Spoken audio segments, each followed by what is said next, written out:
Welcome to the 1% Better Recruitment Podcast. I'm your host, Charles Kiriakou, and this is the show for recruiters, founders, and high performers who want to get 1% better every single day. Every single week, we dive into things like business development, mindset, and performance with the best people in this industry. We also have people outside of the industry that can help you upskill on things that trickle down into your recruitment. So if you want to get better clients, better conversations, real results, this is the best place for you. Before I let you go, make sure that you hit like or subscribe, make sure that you're following the show.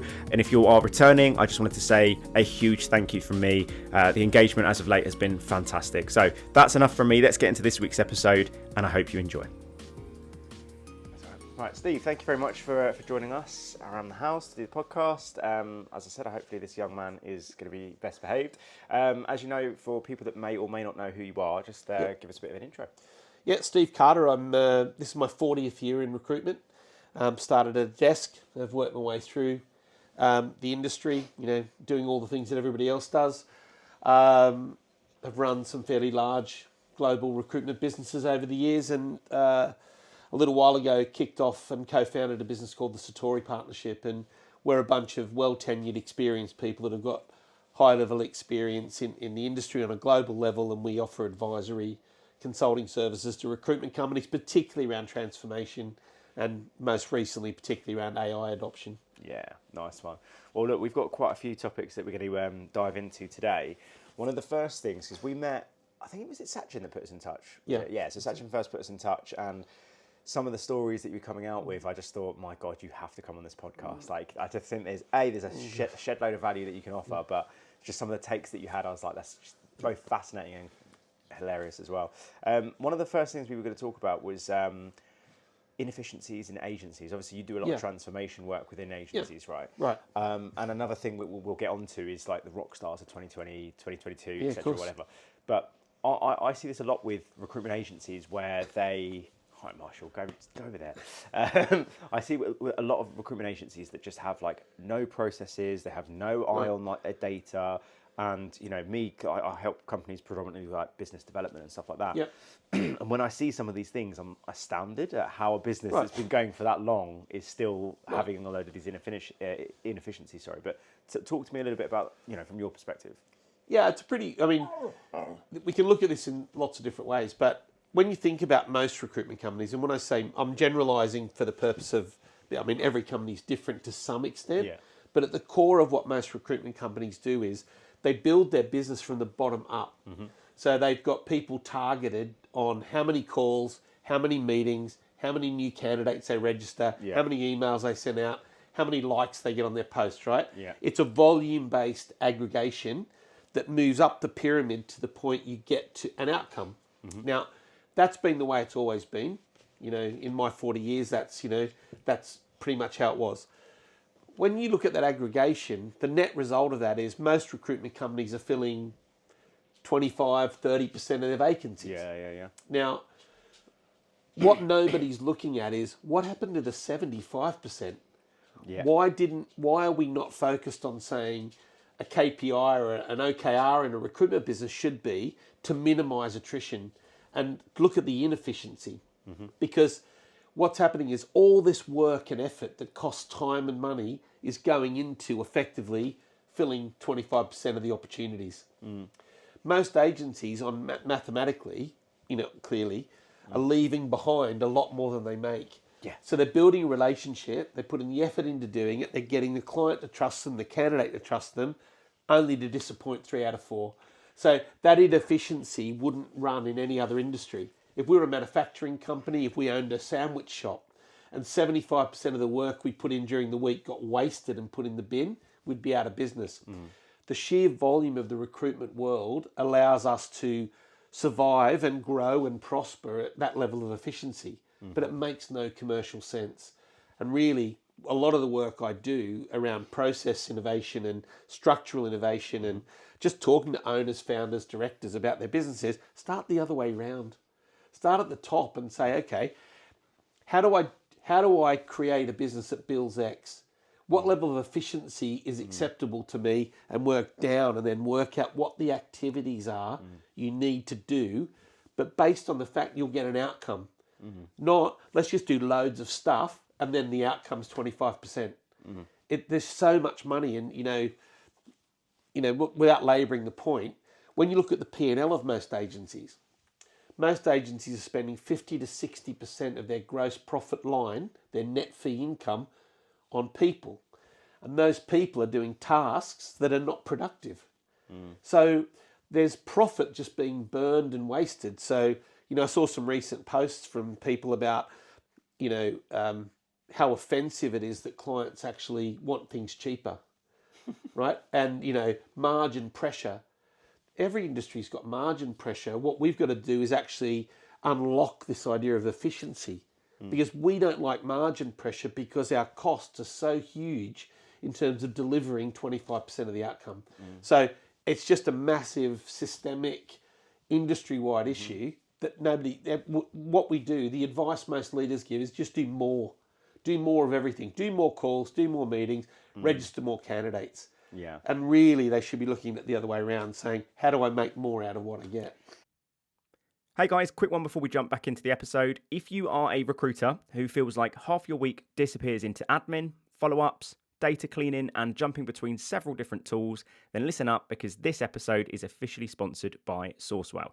Sourcewell is the recruitment productivity platform, and I don't just mean another tool that you'll forget to use. I mean the tool that actually gives you your time back.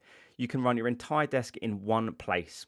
Outreach, sourcing, data enrichment, multi-step email and LinkedIn sequences, inbox management, and even call notes. It's all there, synced, automated, and according to their stats, recruiters using Sourcewell see 56% higher response rates, double the pipeline, and approximately save around 8 hours of admin every single week. If you're like me, admin as a recruiter is the devil, and this productivity platform really helps you save a load of time. So reach out to Sourcewell, go to sourcewell.com. It's a fantastic platform. I've used it myself. I really believe in it, and I'm super grateful for them sponsoring the podcast. Let's get back into the episode.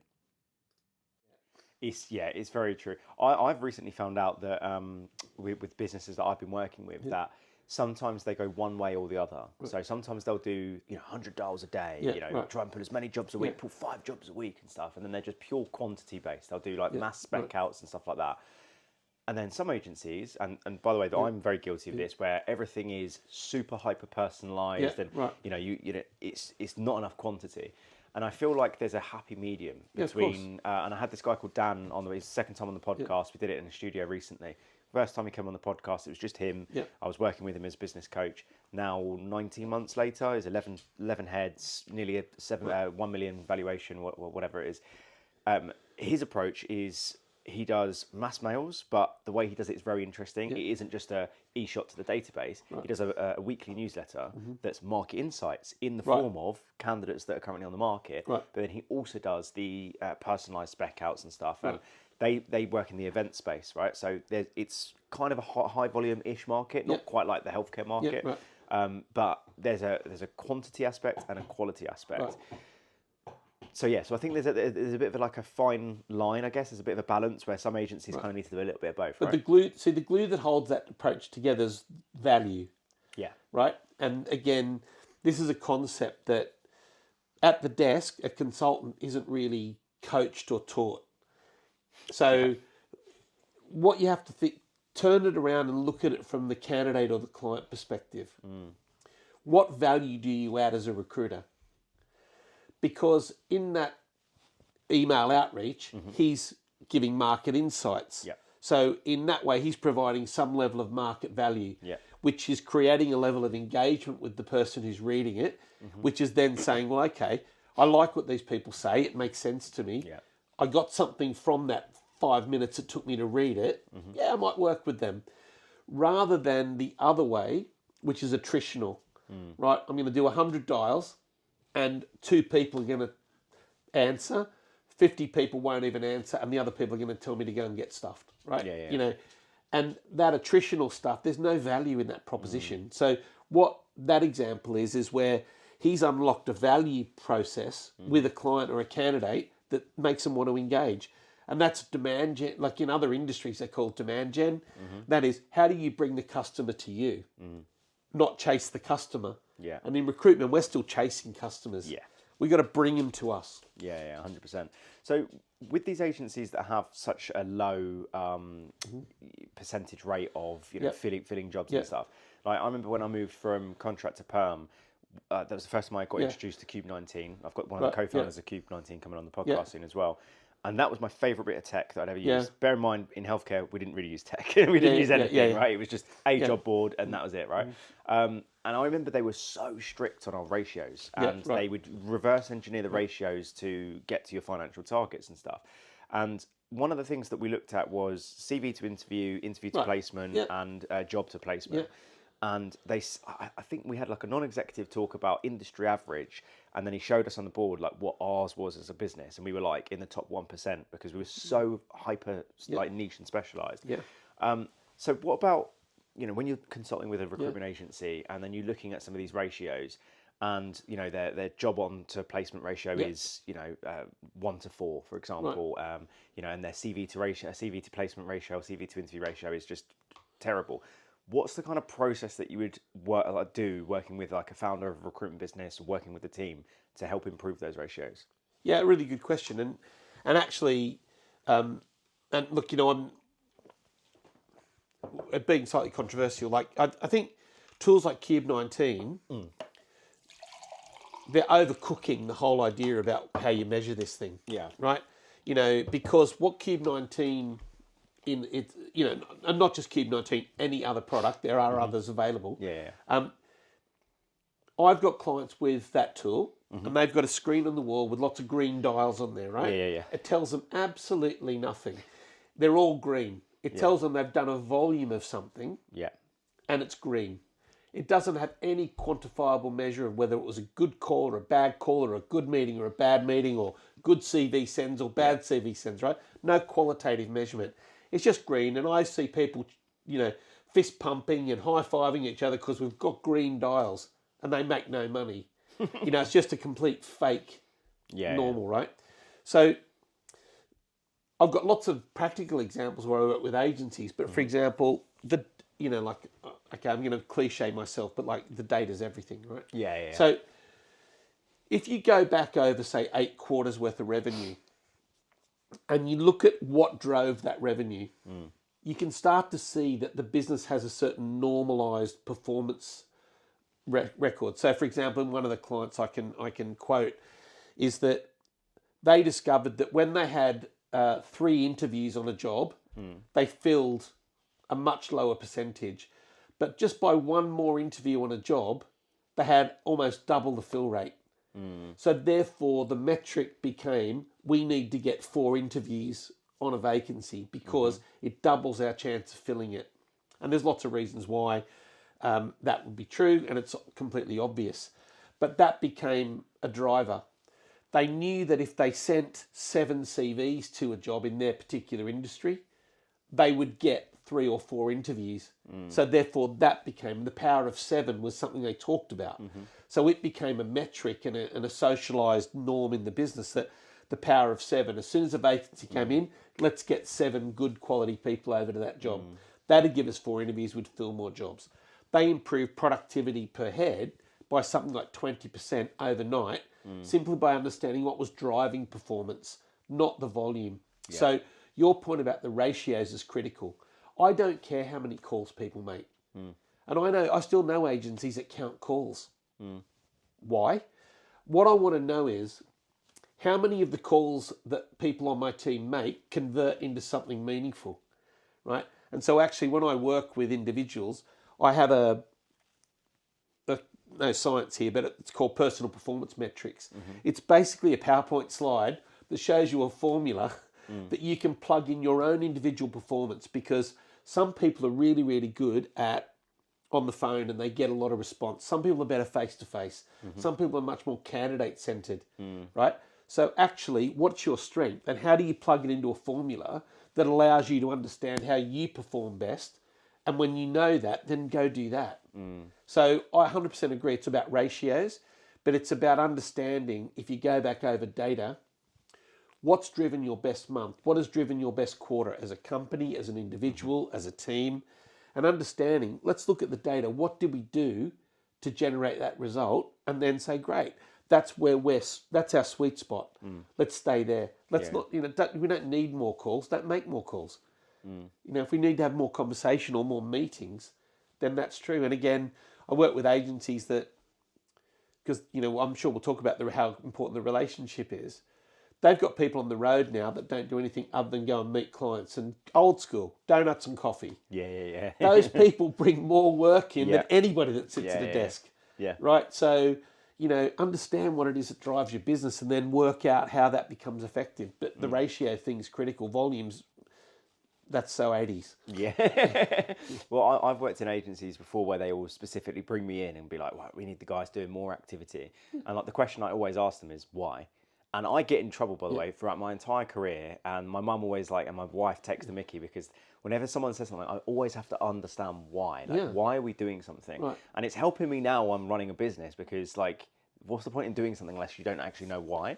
And I go into businesses sometimes and they're like, the guys aren't on the phone enough. And then I'll do what you just said and pull up the ratios, pull up the statistics, the data. And I'm like, okay, well, you've got a girl over here that has significantly less phone time than this person, but their meetings are way higher, their job quality is way higher. So you're going to get her on the phone for what reason? It's like, well, she'll pull more jobs. I'm like, but she's pulling more jobs than he is, and he's doing more phone calls. So what is going on? And then largely, and I'm sure you'll understand this, it's people that have come from businesses that it was over a decade ago where it was just be on the phone, just call. Right.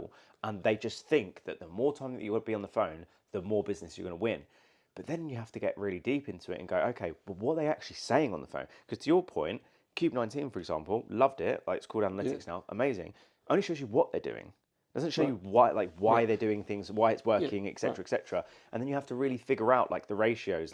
This person's made 10 BD calls today. They've had 2 client conversations. They've booked a meeting. But it doesn't say what they've actually said in the calls. Do you see what I'm trying to say? 100%. And, again, retro, people used to listen into calls and then coach you and say, you know what, you shouldn't really say that, try this. And that's really helpful. Yeah. And in the world of AI, by the way, that coaching, privately, people can pick up their phone and ring various agents and get that coaching. And I know that's something you're really passionate about too, right? So, ultimately, the quality of what people do. And again, look, it's true in recruitment, right? And again, I'm generalising because it's not true in every case, but the majority of cases. If you bill £300,000 or £400,000 a year, you could burn the office down, and no one's going to ask you, hey, how did you make 400 grand? I don't care. You're on the director's lunch. You're on the Dubai trip. You could be doing whatever you want, right? Yeah. And if you map out a recruitment agency, it's a bell curve, right? And like all industries, you've got people at the top. That will always be at the top. They're at the top at their football club. They're at the top playing Scrabble. That's just, they're driven by that, right? You'll always have people at the bottom who are laggards, that, they've had a bad time. They've got external factors affecting performance. They don't love the company anymore. That's okay too. The focal point for leaders should be the fat middle of the bell curve. How do I move the bell curve 10% to the right? By moving the mass in the business to the right, you're going to get massive increase in margin and massive increase in efficiency. And they're all the things you're talking about, because those people are playing a variety of different games within the same environment. How do you get people working to the most optimal way possible to move the whole curve forward? That's where the gain is. You're not going to get another 100 grand out of your biggest biller. They'll do that by themselves. They don't need you to do it. They know what they're doing. Focusing all your time on the squeaky wheels at the bottom, it's not going to get you any real performance movement. It's this bit in the middle, and that's about ratios, it's about value, it's about quality, it's about coaching, it's about engagement with them. And these are the same issues that happen in other service companies. But because we're in this recruitment bubble, that's our excuse. It's just recruitment. No, what do other companies do to get people to perform better? How do we treat them better? I mean, it's not always about commission. Sometimes about thank you. Sometimes it's about, actually really deeply understanding people. But how do you get that curve forward? And that's where the big win is. Yeah. I loved working with consultants that were doing, 190, 250k a year, that we knew they had another 100k in them. Right. We knew that they could do an extra deal a month. Those are the consultants that I would sit down. I didn't need to coach them on the questions that you need to ask to qualify a candidate or how to open up on a cold call. They knew this type of stuff, but it was those incremental, ironically, 1% better improvements for those people. The top billers that I liked working with, the ones that were, globally number 5 to number 1, that wanted to make those marginal fantastic. When I first started in L&D, I was largely responsible for just training new cohorts, like trainee consultants, never worked in recruitment. And to begin with, I loved it because that journey of seeing someone, like the first ever role play they do, and they're just shitting themselves, to then 4 weeks later, they finish their academy and they're walking around the office, shoulders back, chin up, qualifying candidates, high five, and I'm like, that's amazing.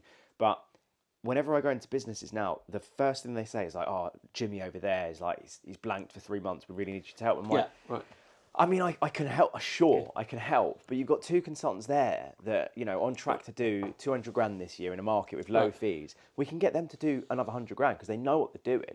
And don't get me wrong, I'm not saying that I'm not going to help your trainees, but to your point, I think it's a really, really valuable one.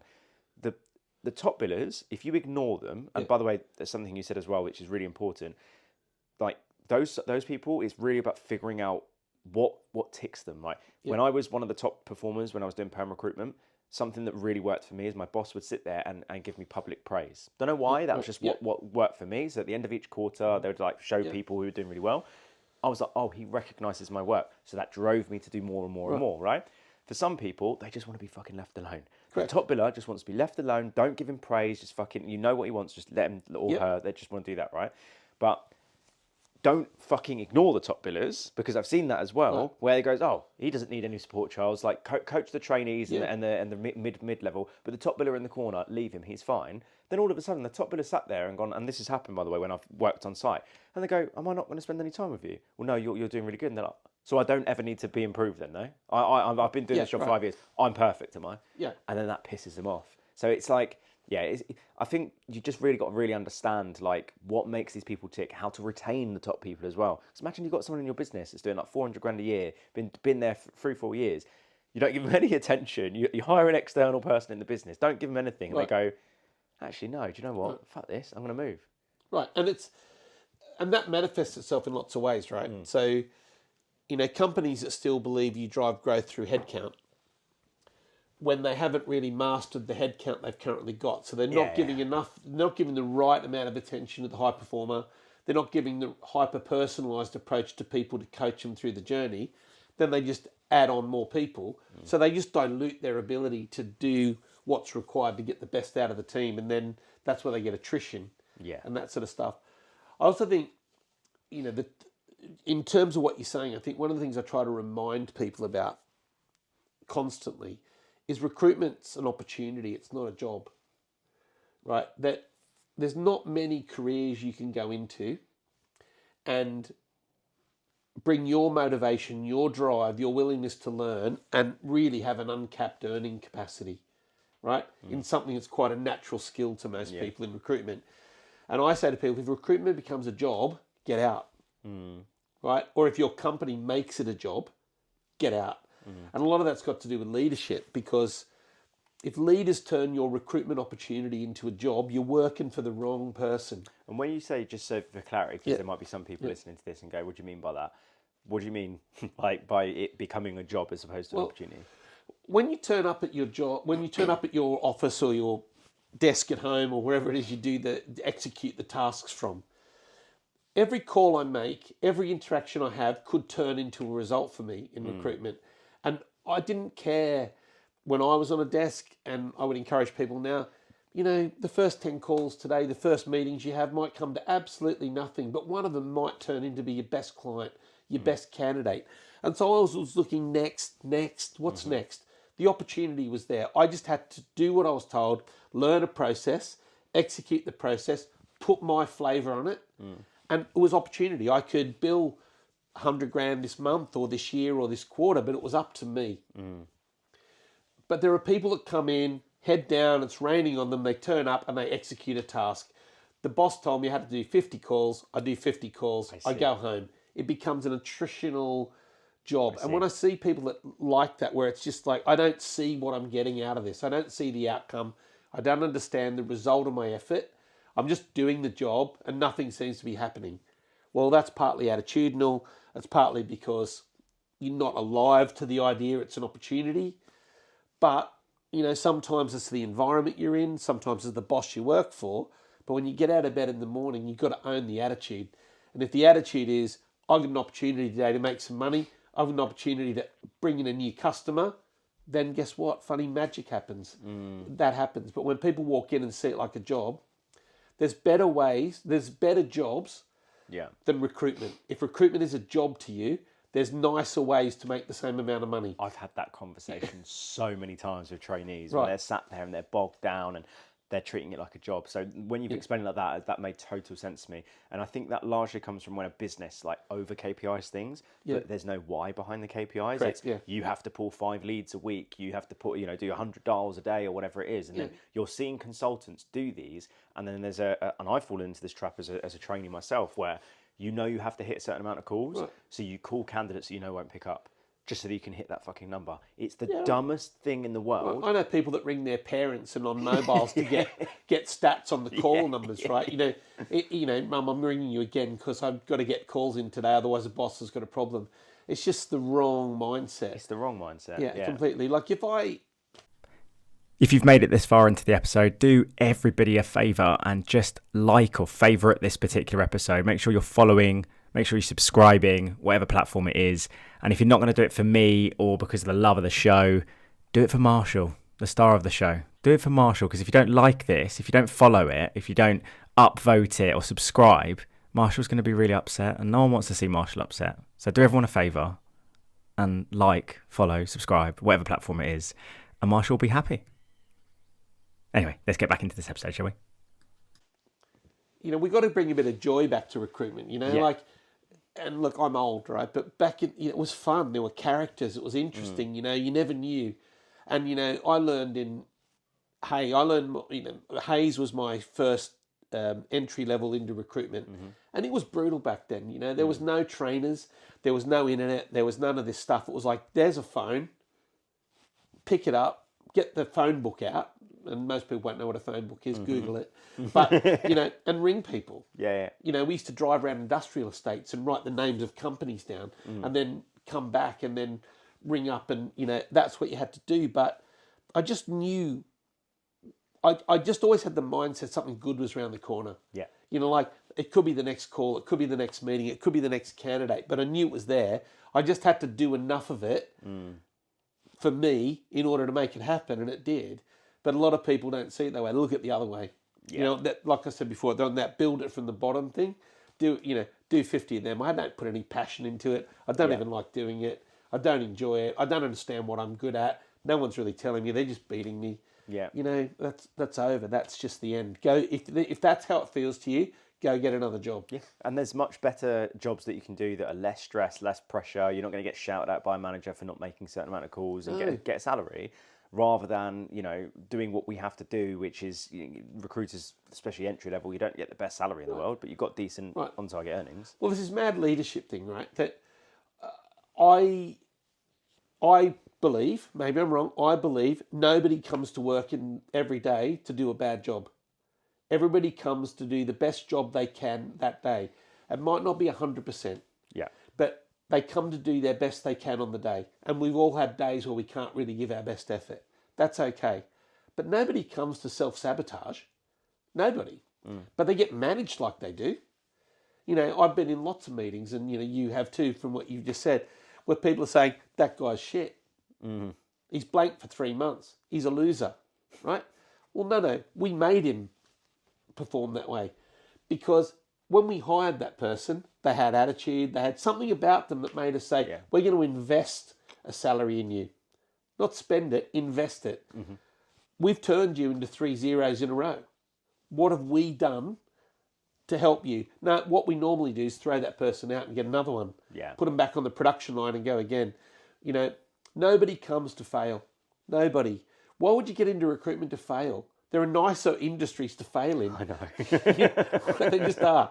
It's a brutal way to fail, and we've got to be better as leaders in terms of saying, look, you know what happened to you when you joined, you had no experience or you had some experience, but you were a pretty decent person and we've just sucked the life out of you. Yeah. What have we done about that? Yeah. And then there's not enough of that conversation. There isn't, and it's that introspective leadership that I feel is still kind of lacking in recruitment. Like when I first got into recruitment, like I don't think any of the leaders I worked with really had any sort of leadership training at all. No. Like I got into the industry in 2014, so like 12 years ago, right? And I spoke to my old manager a couple of days ago, and he and I laugh on the phone now because he's like, I never wanted to be a manager, but because he was like the top biller on the contracts team, he was just. They were like, well, here's some people, go and manage them. He was very good at delegating tasks. He was very good at, praising your good behaviour, and he was very aggressively on the negative side. So if you did something wrong, you got a fucking bollocking in front of the entire office. But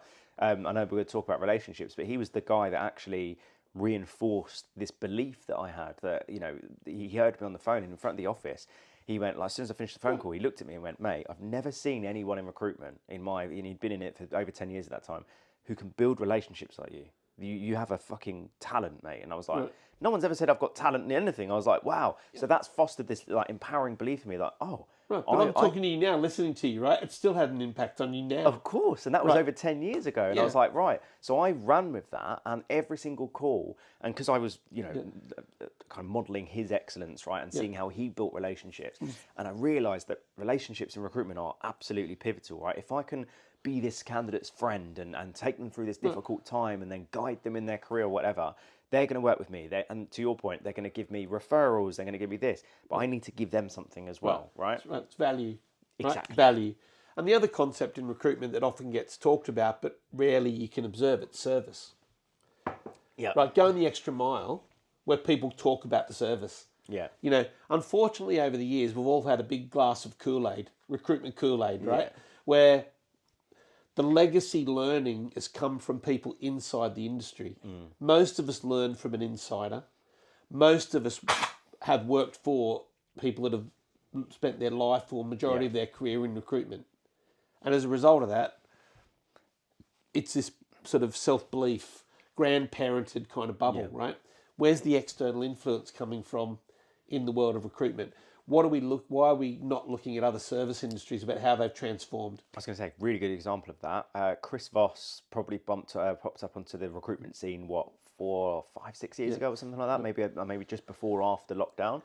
And his whole mirroring and labelling and, a few of his other techniques, the Never Split the Difference book, as soon as that came out, that had a big influence on a lot of the recruitment industry. And that for me, especially as a trainer as well, by the way, like when I read that book and then watched a bunch of his videos, I implemented those into my training academies. And what was really interesting is some people are like, that doesn't really work in recruitment. I'm like, guys, there are things outside of our industry that can help us.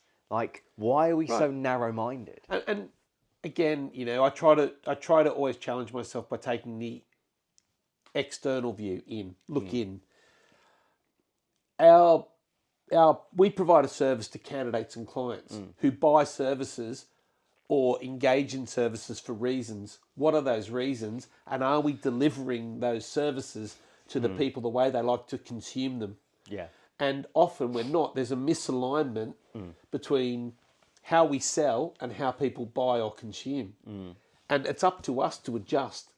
So how do candidates like to be dealt with? So an example is, and this in some ways has been moderated by teams and things like that, but the mortgage industry, you don't have to go to a bank to get a mortgage. And in fact, the mortgage broker will come to your house, right, if you need to. They'll come and get the paperwork signed. As a service provision, they've aggregated a service and said, right, there's a broker level, and the broker comes to you. You don't have to do anything. Right, just get your paperwork organised. We'll come and sit in your living room. We'll go through it. We'll make it happen for you. What's the equivalent in recruitment, right? Interviews are still timed. People sometimes, not as often as they used to, still have face-to-face interviews, that sort of stuff. We're not looking at how people want to buy or consume our services. We just sell it pretty much the same way as we did when I started in 86. And we got the internet, we got Teams, we got some other stuff, but basically it's the same. Yeah. But that's not true of any other industry. I know I could talk about Netflix and all this sort of stuff, that cliches, but the fact is buyers and consumers want a different experience. And we're still offering pretty much the same experience as we did 40 years ago. So how has it innovated then? So like now, what are you seeing recruitment agencies that have kind of innovated that value, that service? Like, what are they doing differently now? Well, I mean, if you go to to take contemporary examples of that and go to the extreme and maybe work backwards. So you've got companies like Mercor that are now, started in 2023, valued at $10 billion now. It is effectively an Amazon for humans. Right. It's a marketplace product, right? Yeah. So innovation with AI has enabled that to happen. Jack and Jill. Yeah. We're talking about Jack and Jill before we started today. Jack and Jill's out there. It's not for everyone, but these are people breaking it, doing it another way. Yeah. We now see AI's enabled. Like, if you come from a tech angle, there's over 700 point solutions, AI-based solutions, directed at recruitment as an industry globally today. Yeah. And I'm sure there's another 700 coming. Yeah. Right? Because people outside recruitment see it as an automatable process. They see it as a task-heavy burden on people and therefore take the pain away. All the CRM ATS providers are selling AI solutions on top of their stack. So the innovation's coming predominantly through that tech innovation. But in terms of service innovation, that is something every agency, whether you've got the budget for AI or an appetite for AI, service innovation, process innovation, structural innovation. So, for example, agencies used to all be 360. Then everyone went to 180. That's a structural innovation. That's saying, actually, the candidates need a unique experience from the clients. Yeah. Clients, some people have got client-orientated skills. Some have not, right? Should 180 become even broken down even further? Argument would say yes. So I did an Agile course. So I became an Agile practitioner, not because I wanted to do that as a job. I wanted to understand other business models and how they might apply to recruitment. And Agile has an amazingly good fit in the world of recruitment. So working on sprints, how you measure people, how you work cross teams and collaboratively. And Agile as a philosophy that works in tech companies has real application in recruitment. So things like structural and process innovation, you don't have to spend a fortune to be innovative. You have to look at the problem you're trying to solve and then solve it. Yeah. And if that solution is Agile, if that solution is segmenting client and candidate, if that is putting people on the road, going out and meeting customers, there's lots of innovation that's cost nothing, that's just solving that problem. And it all comes back to buyer-seller alignment. Are people buying what we're selling the way we sell it?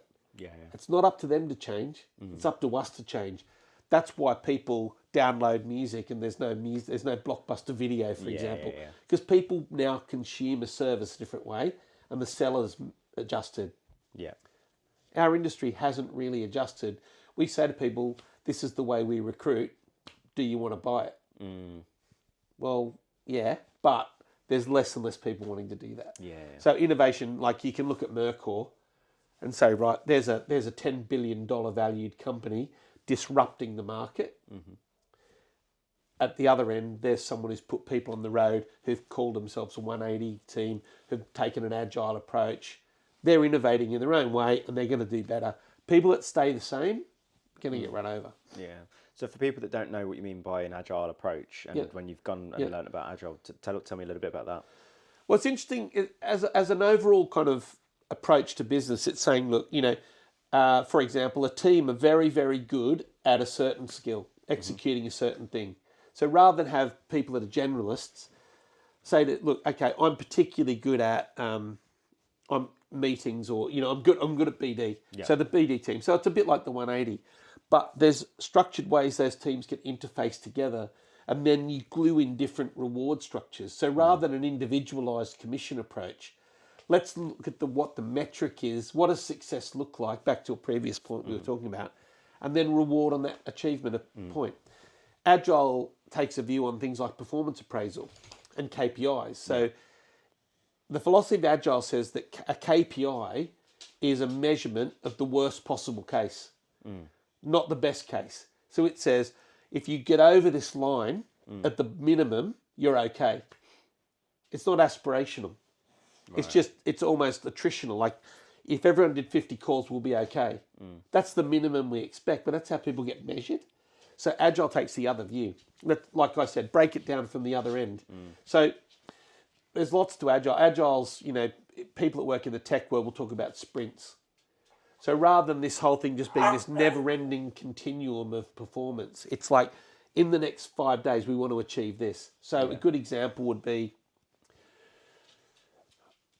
my team bring a new vacancy in for a senior person, 100K role. We're going to have a team sprint on that job. Where nothing else matters but that vacancy for the next 8 hours. That is our priority. We will solve the problem, we'll fill the job, we will put all the mechanics in place to make that work, and that's our team sprint. Or the team breaks up. I've got 2 new vacancies in. Half the team are going to put a sprint in on getting that resolved, and we're short of candidates for the other one. The other half of the team is going to put a sprint in to find the candidates relevant to that job. So let me just lay them out 1 second. Carry on. So it's a more flexible approach. Yeah, that makes sense.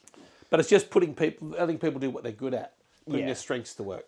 Yeah, that makes total sense. But again, if anyone's interested, by the way, there's a great book called Agile People by a lady called Pia Maria Torin. She's like this world leader on it. I actually, when I did the course, I deliberately did a course that she facilitated personally. Oh, nice. I read the book. I liked it so much, I summarised the book and applied it to recruitment, and I'm very happy to share that please. deck. It's my interpretation of her book. It's all about recruitment. It's all about Agile. It's a PowerPoint deck. Like it or not, I'm happy to share it. If you ping it to me, I'll put it at the bottom of this episode. Yeah, perfect. Sure. And people can have a look at it and see what they think. And I'm happy to talk to people about it. But it does prompt some really interesting questions about how we could do things a bit better. Yeah, I love that.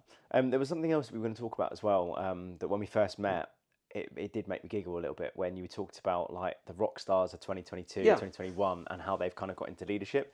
And I remember when I moved from medical technology to like IT, and I've obviously moved into L&D, and I was seeing like what I would classify as quite average recruiters do consistently 30k months, and I was like, what is happening here? Like, I didn't realise the market was just blew up. Right?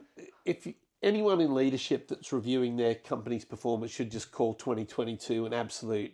Take it out. Don't even consider it. It was just that year. It was the 1 year that happened that everybody did amazing.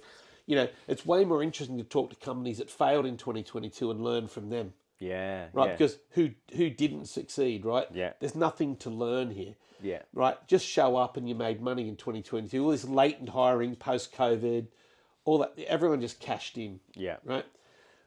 And that's happened at some points in my career, not just because of 2022, but I think what's interesting about that, a lot of the graduates of that 2022 period now leading people. And when we're in a much more normalised market, they just don't have the resilience. They don't have the skill set.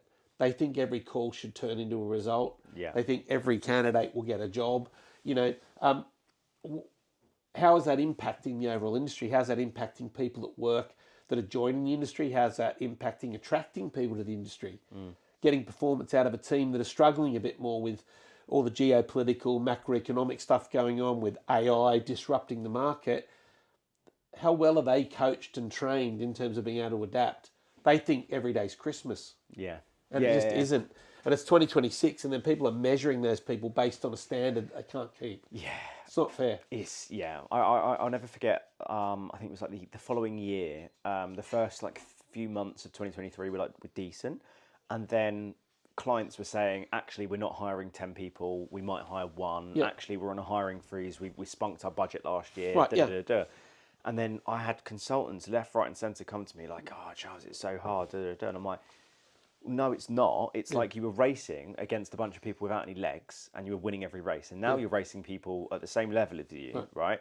Now you've actually got to implement what I would call the basics of recruitment, right? Yeah. Now you've got to be proactive. And when I started to see consultants go, oh, I've got this lead from this candidate, but I'm really busy, I've got some jobs, I'll chase it later. I'm like, well, the way I got brought up in recruitment was that if I don't call that, I'm going to lose out. I'm like, no, it's fine. Then a month later, they're not pulled a job yet, and they're like, "Oh, what's going on?" I'm like, "You're not doing the basics. Like, you're not. You're just relying on these mass emails and then wondering why you're struggling." But here's the interesting thing about that, right? So I'll throw it out there. The big billers are still the big billers. Yeah. Right? Guess what? What do they do that's different? And the people in the middle that we need to move forward, they're the people who have cut corners. So, I often say to people, recruitment's a bit like driving a car, right? When people have got a driver's license, most people I know, they don't think about the journey. They don't think about how they got there. They don't think about, driving's dangerous. And when people learn to drive, there's a detailed process you go through, right? But when, in the end, you sort of sleepwalk. You get in the car, you start it, you drive, you get out at the supermarket. You didn't once consider the technical requirement to drive the vehicle. That's what's happened in recruitment, right? All the people that are experienced drivers don't know how they did it. They've forgotten. And that's the process breakdown. People have to reorientate themselves with the process. The big billers have process. They don't want to admit it. They think it's all flair and pizzazz, but it is a process. They are religious about what they do. How many of these, when they do them, what time of day, how many, they can break it down. Most people in the middle that came out of the 2022 era particularly, but others, they're the sleepwalking, the journey. They're driving the car. They're not thinking about put the seatbelt on, start the engine, put the indicator on, check over your shoulder, look in the mirror. How fast am I going? They just drive. And that's where recruitment for a lot of people is. They're just driving. They're completely numb to the idea. It's a series of process steps. And they have to get back in touch with that. And if you get back in touch with that, you not only be a better driver, you're a better recruiter. 100%. Do you know what's really fascinating, right? So since I've been doing, we spoke about this before, I've done 87 odd episodes now. I've only had a handful of seven-figure billers on the podcast. Right. And interestingly, the seven-figure billers are the most humble ones that I've had on the podcast, right? And when I sit there and I go, so talk me through, I don't really often on the podcast say, tell me about your numbers. But when I've had someone that's at that level, I'm fascinated. I'm like, how have you got to that level? What do you do? 9 times out of 10, the reaction is, I did 2 mil last year, but I don't want to brag. I'm like, you're not bragging. I'm just saying that's what you've done. That's what you've done. How have you done it? When I speak to consultants that are teetering on 100K, 150K a year, and they're like, I'm going to build my own agent, I'm going to get this bit of tech, and I'm going to do this, and I'm going to do that. And I'm like, right, okay, you're thinking about this as a sexy kind of, do this, that. You don't need to do it, right? And recently, one episode that's done amazingly well is a guy called Ollie, and I've probably mentioned him on every episode since releasing that one. But he broke it down for me and went, mate, it is just a process. It is, I just do the basics. And the key thing that he said, and I've clipped this up and it's done really well, is that every single day he has a set of non-negotiable inputs. And his philosophy is that if I manage my inputs, they influence my outputs. It's like managing the pennies that look after the pounds, right? And he went, all I do is I focus on how many calls do I need to make to have conversations? How many conversations do I need to get to gather information? What's that information that I'm looking to gather that's going to get me good candidates or get me good jobs? And how do I work that job? How do I work that process? And then it's done. And it's as simple as that. And he went, you can get all the tech in the world, you can do this, that, but it's really, really simple. Right. And again, back to the point. So Ollie, who I don't know, and we didn't have this conversation before, but it's fascinating, right? That he's got mastery of a process in his own way, in his own style. But for him, it's an opportunity. It's not a job. Right? Totally the guys in the bell curve, the middle of the bell curve, it's a job. More calls, more emails, more. I have to write an ad. Right. He doesn't think like that, right? Not at all. And I'm the same. The seven-figure billers I know are all pretty chilled about it. It's like, what's not to like? I come in, I execute my process, I have a chat to people I actually have known now for years. Some I'd call friends. It's all great, and everyone's happy. And it shouldn't be such a chore. Exactly. Last thing before we wrap up to the final question and things like that, something that I think might make you giggle a little bit. I was always about face-to-face meetings, and when I was in healthcare recruitment, we had this talk about a service innovation. One of our service innovations was going to the candidate's house, scanning their documents with our mobiles, uploading it to our intranet, taking their bloods for them, and literally do a home visit and they're immediately compliant and they can start work tomorrow, right? That was a bit of innovation that we did. So for us, we were taught face-to-face is key. Get candidates in the office, go to hospitals to meet the customer, Right. Moved into perm. Face-to-face, I'm like, this is a habit. Like, I'm going to do face-to-face. And we got we got told that is power, because a lot of agencies don't do that. And remember what you said earlier about reverse engineering the KPIs? Yeah. My boss actually reverse engineered and said every single job in the last 2 years that we've pulled and had interviews in the office, we have a 100% fill rate. Because we can influence the interview process. We can get immediate interview feedback. We can prep the client and candidate pre and post interview. It was fantastic, right? Fast forward, I move into L&D. I've obviously got this habit of like 8 years of face-to-face. It's so important. Boss turns around and goes, face-to-face is a waste of time, because you can do 10 calls on the phone in the office by the time you've gone on the train to Oxford Circus to go and meet a customer. Let me go and let him out quickly, because no worries. I'll keep open, leave the door open. Apologies to people. Oh. Right, go away. Oh. And we're back. I'm assuming that you're probably going to listen to that and say, that's mental. Yeah, so I am. Like, you know, that's the end, start and end of that. Again, this is this understanding alignment thing, right? And I'm not trying to make it all sciencey, right? But when you think about it, we're humans. Yeah. Meeting someone is part of how we function. Yeah. Right? And so, you know, work from home's great. But, you know, I know people that could work from home but now go to the office because it's about football chat on a Monday, it's about beers on a Thursday, whatever, right? That human thing's important. Just, you know, the guys that I know that now do almost like sales rep jobs for recruitment companies, the clients love meeting them. They love having a chat. Yeah. They love catching up about their families. They like to talk about business. They like to show off their office, their factory, their... Yeah. It's all about relationship. And in the world of AI, that's the one, the human skill, characteristic, intuition, ability to read between the lines, the nuance, the unsaid. That's where the value is in recruitment, right? If you master that, all the AI is just going to make you absolutely amazing, because it's going to do all the boring bits of the job you don't like doing, and it's going to do them better. It's going to do them 24/7. It's going to do them in every language, and it's going to do them over and over repetitively pretty well at a better standard.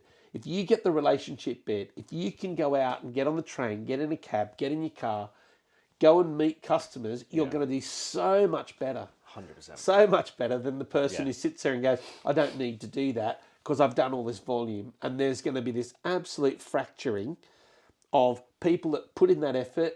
It's the opportunity, it's the value, it's the service, it's the process, than those that don't. It's just going to become chalk and cheese, because the AI is going to, people that are prepared to go out and meet people, they're going to be so much more informed. You know, the AI is going to say, right, this is what they've done, this is the history, this is their profile, this is the background. Like, you know... Surface level. Unbelievable. Like, you know, that is the difference. If you can do that, then... you know, you're going to do way better. Yeah. And I think that from like a training perspective as well, like there's going to, I firmly believe that there's going to be like a skill gap of people, especially if you think about post-COVID recruiters, where recruiters had got into this industry in 2020, and the first few years, there was no face-to-faces. I did my first proper face-to-face meeting after COVID in like start of 2021. Couldn't even shake hands with the geezer. You had to do the old, you're right, like that, touch toes. That was weird times. It was very weird, right? And you sat outside in a coffee shop. It was weird. So then you've got a few generations and talk about like building those habits. Imagine your first 12 months of recruitment. The first 12 months can be the hardest in your career, right? And you've not done a single face-to-face. Right, And then your first face-to-face, you're doing that. Well, how do you learn? You know, knowledge transfer. You know, when I first started in recruitment, I used to have to shadow people. They'd go on a client meeting and I'd have to go with them. I wasn't allowed to speak. I had to write notes. And I was introduced as, this is Steve, he's the trainee. He's here to listen. Right? Don't talk to him. Don't make eye contact with him. just he's here to listen. I had to sit in interviews.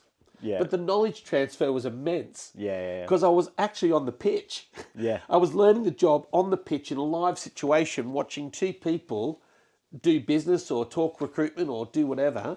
And the learning was unbelievable. Yeah. Because I saw it happen. Like, I was in the interview with the recruiter. I was at the meeting. I had to go there and get on the train. I mean, back in those days, we weren't even allowed, that's the suit and tie days. Yeah. We weren't allowed to leave the office without a jacket on, even to go and get a coffee, right? There was a formula, but the knowledge transfer was unbelievable. Yeah. And that's just completely missing now. Yeah. You know, but people are better off asking Google.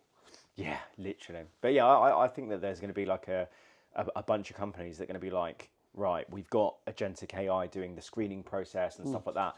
But the key difference, and we've analysed our data, is that when we've gone to meet customers or, you know, have clients interview in our office, so then they're going to need to upskill people on how to do recruitment in person. Do you know what I mean? Because that's a very different thing. Like, well, it's a personal thing. Yeah. Like, you know, again, your job, your career, you know, it's there to enable you to do the things in life you really want to do. And you hope it's a satisfying experience while you do it. You can't not, you know, there's some jobs, but very few jobs where you can do that without actually meeting other humans. Yeah. And, you know, that's why people that go make that effort, they're just going to do way better. Yeah, 100%. Well, look, I've really appreciated you taking the time to come see me today to do this. Really enjoyed it. As you know, the last question I finish every episode with is, following this particular episode, how can people get 1% better in recruitment? Yeah, I thought about this before, and I'm going to change my mind now. So, if I can break it into two, right? If you're a recruiter or you're trying to make your way in the world of recruitment, then maybe take on board, like, the 1% better is take one thing out of the conversation, because, you know, we've talked a lot about service and value and face-to-face meetings and process. Like, don't take it all on board at once. But, like, the 1% better is you unlock it in some of the things we've talked about today. I think there's something there, you know, it's going to hit with some people going, yeah, that's me. And the 1% is that. What I was going to say is plan, and maybe that's the top and tail of that. Not enough recruiters have a plan every day. They just come in, and, you know, your example of the 7-figure biller has a plan every day. Every day. Not once at the beginning of their career. Every day has a plan. So you've got a plan. And for leaders, it's trying to step in the shoes of your candidate and your client. And then how do you align what you do to the way they want that service to be? Because that 7-figure biller provides the customers with the experience they want. They're not forcing anything on anyone. They've figured out that, and they're all personalised. They all want something different. So the leaders in our industry, I would encourage you to step outside of the recruitment bubble and start to learn about service industries and start to learn about go and ask your customers, what do you want? Like, how do you want me to play this? How do you want us to communicate with you? And absorb it, not, you know what, this is recruitment, we're hard asses, and we're going to shove this down your throat till you buy it, right? Yeah. No, that's over. Yeah, 100%. A question that I get every recruiter that I work with to ask, and this is something that really changed the game for me. So many recruiters, when they're speaking to a client, they go with, what does the most ideal candidate look like to you? Yeah. Fine, get it. That's when you're taking a job on, right? When I'm speaking to a client, and I do this now when I'm speaking to a recruitment business, if you can describe the most ideal recruitment partnership, not just a transaction of finding a candidate, what does that partnership need to look like for you? And if they sit there and say, oh, we've already got get down, stop. If they say we've already got a recruitment agency working with us, why is that partnership so good? What are they doing that's so good? What, if anything, isn't working so well? How would you fix that, etc.? So my whole angle there is, to your point, is what's the service you're looking for? What does that partnership look like? Because for me as a recruiter, and I think this is one of the reasons why I did so well with, like, selling retainers and subscription models, is I want to figure out, what does this relationship and partnership look like? Not just, we need a sales rep in London, fine, what you're looking for, I'll go and spec some CVs out. There's some agencies that do well on that, but I think, look, there's AI that's coming out that can do that. Do you know what I mean? Like, and what I think is really interesting about that, and there's probably a whole different podcast, but it ties into the agile thing, right? Yeah. Agencies have a service that's end-to-end. What if they don't want to buy end-to-end? What if they just want to buy bits of the service? So, for example, sourcing, well, yeah, you know what, we'd rather outsource it. Or actually, it's the compliance part of the process. I don't need you to do the rest. I don't want all this. I just want this bit. Well, as innovation, agile, agencies, that's what we do. It's end-to-end. buy that. It costs £10,000. Yeah, but I only want £2,000 worth of it. Yeah. Right? Ask the clients. Yeah. And people will find that, clients are also AI enabled, which we forget about. It's like AI has only just arrived in recruitment and nobody knows about it. I think we're the last, by the way. right. So companies are going to start asking agencies to do things in a much more modularized way because they can do some of the heavy lifting themselves. Like they could say, look, we found 1,000 candidates who could do these jobs.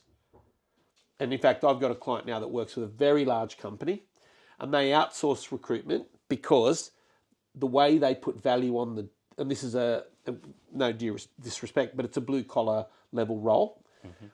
They've worked out the deployment of their internal resources on that job, the value equation doesn't balance. Yeah. They'd rather outsource it because the process is much more high touch in managing people to attend an interview, get their documentation done, turning up to work, right? Yeah. It's much harder. So they just say, look, we'd rather you dealt with it because the time our internal recruiters and teams spend on that, no return on investment. We'll point them somewhere else. So they've decided to outsource because the value relationship is worth it. But they really only want them to do a part of the process. They're saying, look, our brand, we attract a lot of candidates in. We'll give you all of them. You process it, compliance check them, and then send them back to us and we'll pay you a certain amount for the middle bit you're doing. Yeah. We don't source. You don't have to. Our brand is big enough that we'll generate the candidates. We just don't want to manage them. Yeah. Right. Yeah. And so you've got to be flexible, and that's agile. That's innovation. That's understanding your customer alignment. All those things, all in that. Yeah. Love it. Awesome end to an awesome episode, mate. Really appreciate you coming down here today. It's been fun. I'll put all your details below, but just very quickly in terms of people listening to this, what types of people should reach out to you? Satori. Well, in terms of Satori Partnership, if you're an agency owner, founder, director of a business, it's probably, to be honest, say 15 to 20 headcount and up, and you're looking at how do you get growth, how do you drive your business forward, how do you create sustainable success. Our team are amazing. We've got data specialists on our team that will dig into your data and tell you how to weaponize it. AI specialists, people that are into marketing.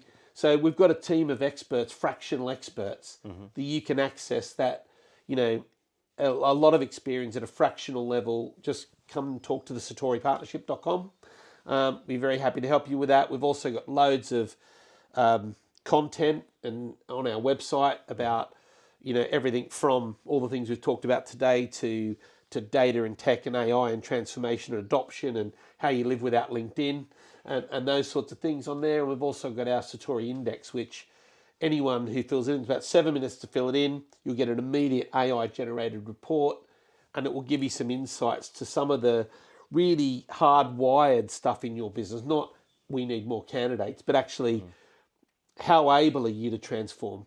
You might want to do it, but can you? Yeah. Or how customer-centric are you? And it will start to give you some real insight. So go check it out on the website. Love it, man. Well, I'll put all the details below. Thanks. You've been all right. You've been okay. You're been not really the best today, unfortunately, but you've been all right. But yeah, whoever's made it this far, thank you very much, and we'll see you next week. Thanks so much for tuning into this week's episode of the 1% Better Recruitment Podcast. If you got value from this episode, make sure that you're following the show so that you never miss an episode. And if you're listening on a platform that allows it, a quick rating or a review really helps people find the podcast. Feel free to share it with someone in your team or your network who you think would benefit. And just remember that small improvements daily lead to big results over time. So thank you again for tuning into this week's episode, and I'll see you next week.